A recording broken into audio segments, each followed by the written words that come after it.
Well, I'm outside and you're not going to see anything but a candle. But I wanted to put this up here for something. I don't know. My son, who had the NDE at 8 years old, also had another experience at the age of 4, where he complained eventually of something coming into his room. He described it as a young man. I want you to understand that this story is 25 years old. And when people tell me a story, I visualize what they say. So my memories are going to be of what I visualize from his descriptions. It would be as a young man that would be appealing to a young boy, meaning somebody that they could look up to type situation, friendly. He said it came from a hole, like a vortex in his floor in the bedroom.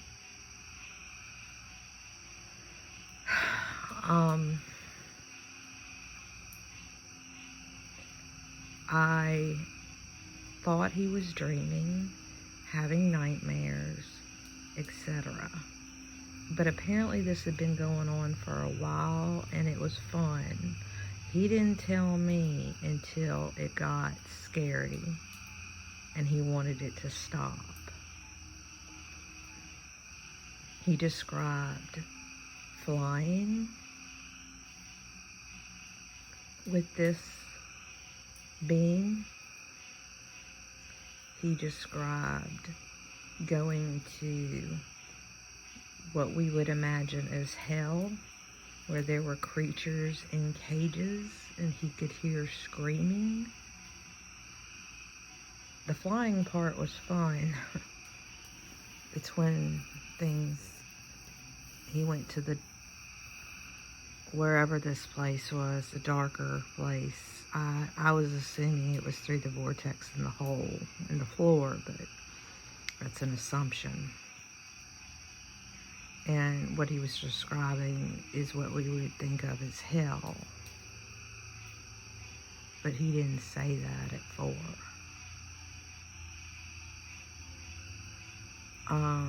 He described going around rocks when he walked. You couldn't see around the corner of each rock, but you could hear things.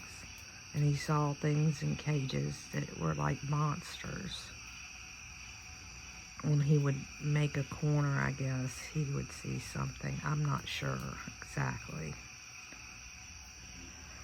But at that point, I guess he decided he was going to tell me because he wanted it to stop. It wasn't fun anymore. He described a mask associated with flying.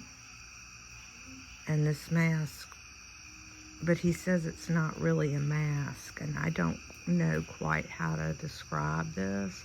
I don't know if it's not physical. I don't know.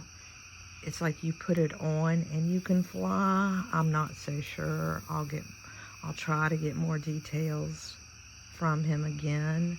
I don't particularly like for him to talk about this because it's like inviting bad things into your life. But the mask was like a clown mask. He drew it for me. It would remind you of the comedy and tragedy mask, but more of clownish looking, evil, the wide mouth, eye sockets, etc. There was no color to this mask. He drew it in black and white in the shape. You know, like a pencil drawing. I don't know if it had color to it, but it was clownish looking. And then, so by the time he told me, he was scared. He was scared to go to bed. He was scared. And I told him that I believed him after much of his persistence, insisting that he was awake, insisting it was real. I told him I'd take care of it. How do you take care of it? I ordered, somehow I got sage, and I cleansed my house. I did salt. I prayed to God and Jesus Christ to ward off whatever this was from my child and to take ownership of my house. And it was not welcome there around my child, any of my, both of my children, my home, the land, the cars, any space that we ever walked upon, wherever my child was, it was not welcome. And to protect him in the name of Jesus Christ, and to wash him of his blood and make sure he is consistently protected. And I repeated the Our Father in Heaven prayer over and over again. And then he told me, this was about a week later I did this. Then he told me another being came to him, some man in a robe, and sat on the side of his bed with a beard, white hair, white beard, didn't say who he was. He asked me if I knew who he was. I didn't know. I said, but he's good and he's of God, whoever he is, because he told him that he had nothing to worry about anymore, that he was going to be safe. And it stopped.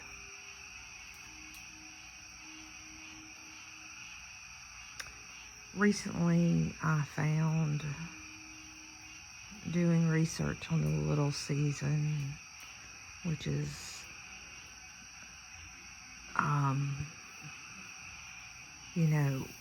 thinking that we might be post-apocalypse in a sense. Revelation 20, we might be in the little season after the millennial reign of Christ. I found Paul Stobbs of Understanding Conspiracy, who wrote a book about the Nephilim looking like clowns. And it clicked. I believe one came to my son and I don't know why him. I don't know why.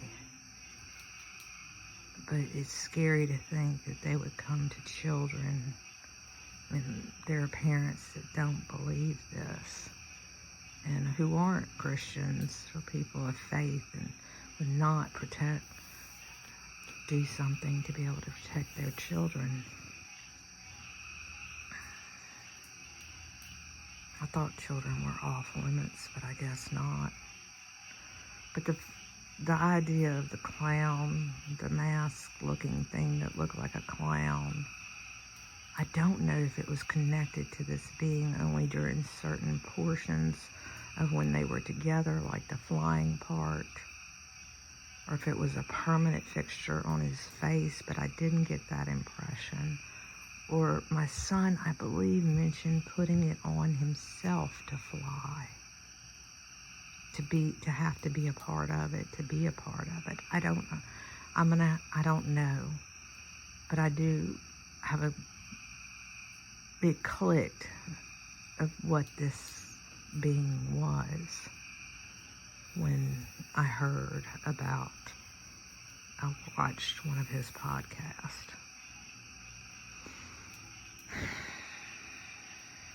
I don't know if I'm excited to put the puzzle pieces together or not.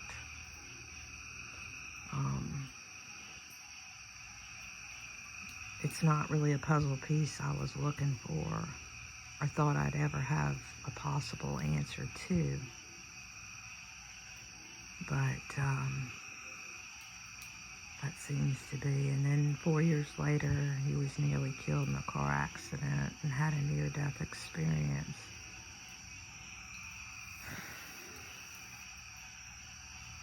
I don't know. But some strange things have happened in my life. We lived in another house one time where somebody, it turns out, had committed suicide. I found out later. But there was a dark figure in their back bedroom that kept coming towards them. It looked like it had some sort of stick or knife or sword or hammer or something in its hand, and it would come at them like a shadow. And I had to cleanse that house also, and it stopped. My oldest came and told me, and then I asked the younger ones separately, and both of their descriptions and everything was the same. I cleansed the house. I was renting the house, and then asked the owner if something had happened there, because strange things were going on. And then he came clean as to the suicide. But it wasn't in that room. It was in another room, I think. But who knows, really? If you weren't there, do you really know? But I want to tell you, this is not just a story. This really happened. And I believe my son. I believe him fully. And then 25 years later, to run into this podcast, I ordered the book, and I'll be reading it, that he wrote about the Nephilim looking like clowns. So